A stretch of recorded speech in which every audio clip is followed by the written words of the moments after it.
Assalamualaikum warahmatullahi wabarakatuh. Salam sobat hobi bola.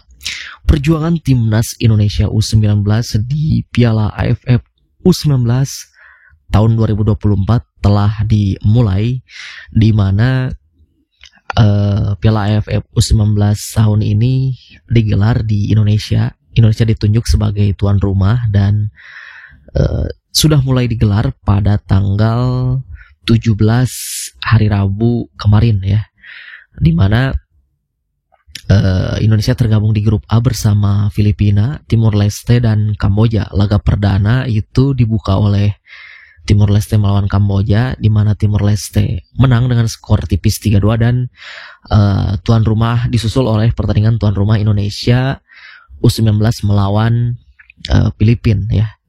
Nah, dari hasil Timnas Indonesia U19 melawan Filipina, alhamdulillah Timnas Indonesia U19 berhasil meraih kemenangan pertama atau 3 poin pertama dengan skor yang cukup telak 6-0 ya.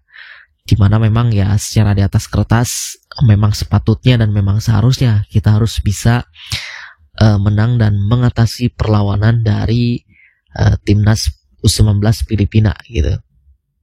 Dan memang sebelumnya Indonesia U19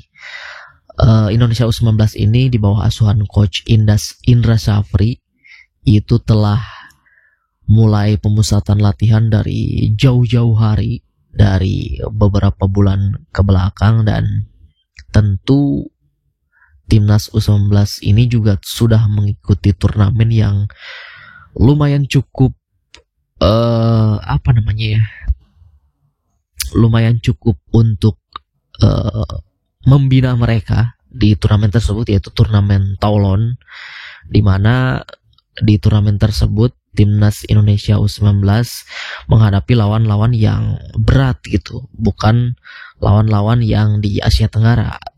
Lawan-lawan yang berat seperti ada Jepang, Korea Selatan, lalu ada Ukraina dari Eropa, Italia juga, lalu ada Panama juga dari belahan dunia lainnya, dan itu membuat Timnas Indonesia memang ya kesulitan di turnamen tersebut, tetapi itu cukup untuk buat Indonesia mengambil pembelajaran dari turnamen tersebut. Nah, makanya di turnamen Piala AFF U19 ini Indonesia seharusnya bisa melangkah lebih jauh ataupun mungkin bisa menjadi juara di AFF U19 kali ini. Dan 3 poin pertama sudah diraih oleh Timnas Indonesia. Memang secara permainan pun ya, terlihat ya, Timnas U19 mendominasi jalannya pertandingan, dan babak pertama baru berjalan 30 menit Indonesia sudah mencetak 3 gol gitu. Di sisa waktu babak pertama dan babak kedua seharusnya mungkin Indonesia bisa lebih dari 6 gol, tetapi ada beberapa peluang juga yang mungkin atau kurang beruntung ya, tidak bisa dimaksimalkan oleh para pemain Timnas Indonesia U19 gitu. Nah, tentu juga ada hal-hal yang menarik di pergelaran AFF U19 ini, di mana di laga perdana ini pelatih Indra Syafri menurunkan skuad terbaiknya ya, di mana di penyerang pelatih Indra Syafri menurunkan starter Arkan Kakak ya, dan membangku cadangkan striker diaspora Jens Raven. Nah, tentu kita bisa melihat bahwa Arkan Kakak di pertandingan tersebut banyak sekali dia mendapatkan peluang, tetapi dia belum bisa memaksimalkan peluang yang dia dapat gitu, sehingga banyak sekali netizen yang gregetan juga gitu dengan performa Arkan Kakak di pertandingan tersebut. Tetapi juga ya kita harus menunggu juga performa dari Arkan Kakak. Kita jangan menilai dari satu pertandingan karena ini adalah masih laga perdana. Kita tunggu nanti ke depannya seperti apa. Tentu ini juga akan dievaluasi oleh Indra Syafri ya. Jadi menurut Indra Syafri, kenapa Arkan Kakak ini diganti oleh Jens Raven dan kenapa tidak tidak diganti lebih cepat gitu. Dan Arkan Kakak ini diganti oleh Jens Rappen pada menit ke-67. Jadi Coach Indra Sapri juga mengatakan bahwa dia bisa saja mengganti Arkan Kakak lebih cepat gitu, tetapi dia ingin melihat dulu Arkan Kakak untuk mencetak gol. Namun karena Arkan Kakak tidak kunjung mencetak gol, akhirnya digantilah oleh Jens Rappen. Dan Indra Sapri mengatakan bahwa memang ya di pertandingan itu Arkan Kakak mungkin tidak dinaungi keberuntungan ya, karena memang beberapa kali mendapatkan peluang emas tetapi tidak bisa dikonversikan menjadi gol.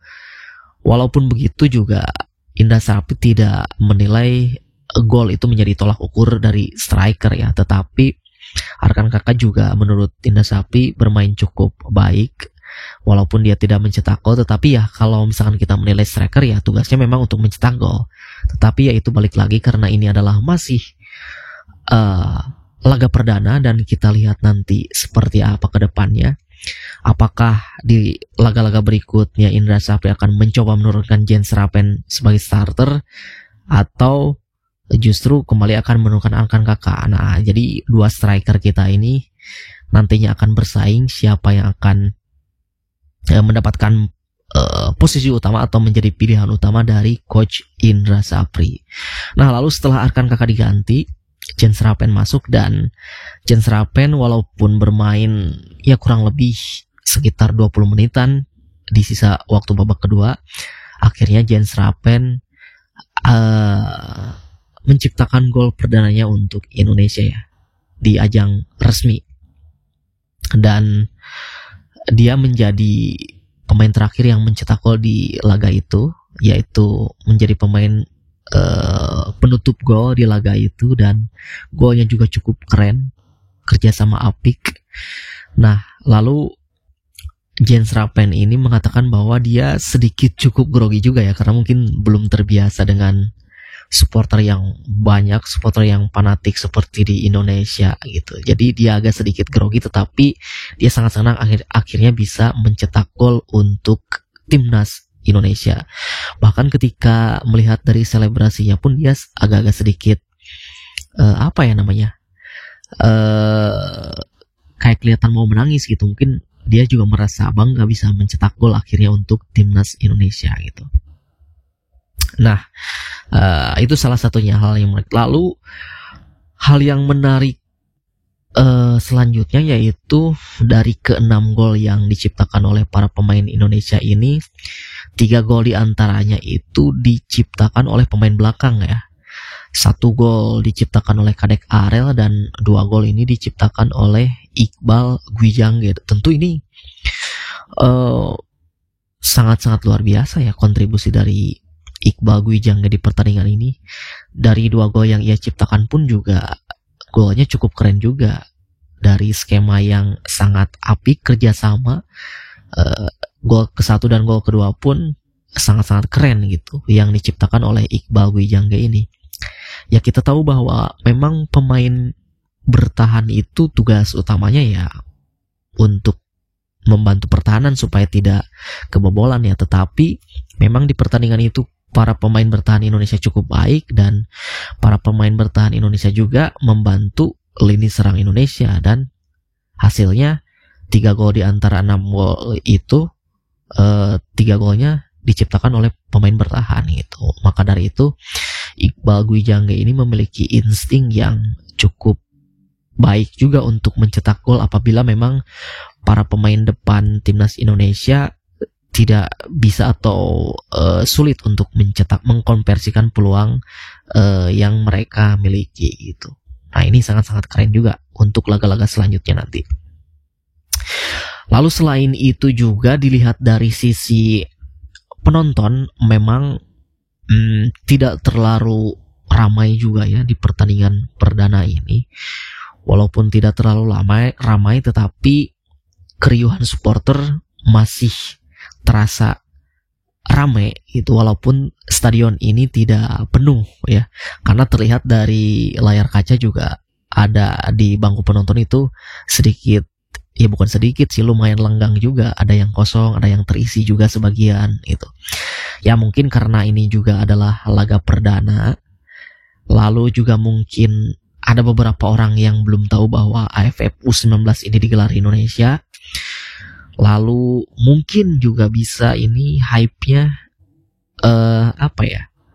kurang atau tidak se-hype timnas senior yang main, atau mungkin juga karena ini dilaksanakan atau digelar, laga perdana ini digelar di tengah pekan, jadi mungkin belum begitu banyak juga penonton yang hadir di stadion ya.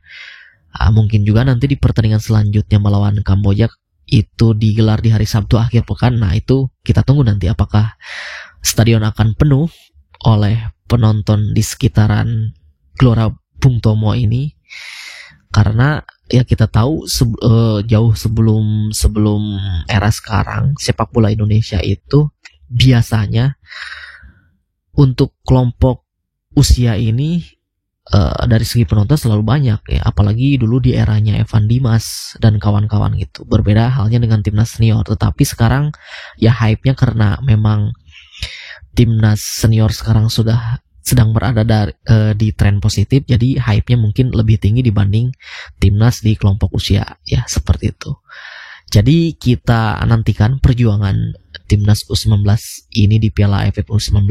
Mudah-mudahan timnas U19 bisa memberikan gelar AFF U19 untuk Indonesia di tahun ini, dan memang ya harapannya seperti itu ya.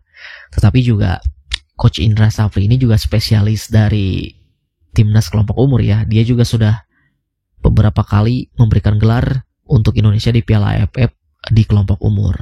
Nah, tentu ini juga sebagai permulaan timnas U19 untuk nantinya berlaga di Piala Asia, di kualifikasi Piala Asia U19 tahun depan, dan semoga mereka bisa memaksimalkan di AFF ini dan tentu juga bisa meningkat lagi nanti di kualifikasi Piala Asia U19 atau U20 ya. Itu saja dari saya, terima kasih, sampai jumpa lagi di video selanjutnya.